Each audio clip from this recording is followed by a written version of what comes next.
తరతరాల హర్ష విజ్ఞానాన్ని మనకు అందచేసిన మహా ఋషులు, వేదాంతులు, పురాణజ్ఞులు ఎందరో నిర్ధారించిన శాస్త్రోక్తపు పండుగ ఉగాది అంటున్నారు మా కవితలో ఈ విధంగా. వినేద్దాం. అందరికీ నమస్కారం. మొట్టమొదటిగా తెలుగు ప్రజలందరికీ ఉగాది శుభాకాంక్షలు. ఉగాది ఇది యుగ యుగాలకు ఆరంభం, నవయుగపు ప్రారంభం. ఇది తెలుగు నేల యందు ప్రతి తెలుగింటా జరుపు తొలి సంబరం. శోభాయకృతయై విచ్చేయు నవ వసంతపు రుసరుసల లాలస ఫలరసాల కోకిల గానము చేయు కాలమిది.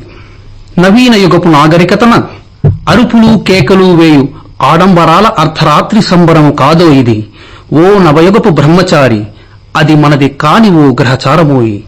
పచ్చని లోగిళ్లతో గృహము యందు కాషాయపు పతాకంబు శిఖరధ్వజముగా ఉంచి, మంచి చెడుల మేల్కొల్పులతో కుటుంబాల కలయికతో లేలేత సూర్యకిరణాలు పొడవక మునిపే అభ్యంజన స్నానం ఆచరించి, నూతన వస్త్రధారుడై ఎండు బారిన నోటయందు మామిడి వగరు, వేప చిగురు, చింత పులుపు, తాటి బెల్లపు తీయదనం, కమ్మనైన ఆవు నెయ్యి, షడ్రుచులతో జత కలిసిన తెలుగింటి పచ్చడిని ఆస్వాదించుచూ జరుపుకునేటి ఇది తెలుగింటి తొలి సంబరమోయి.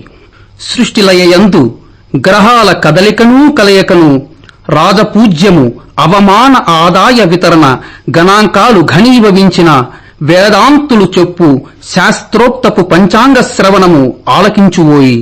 ఇది తరతరాల జ్ఞానమోయి, మహారుషులు మనకు అందించిన విజ్ఞానమోయి. ఇది మన భారత జాతికి మాత్రమే దక్కిన అరుదైన అదృష్టమోయి.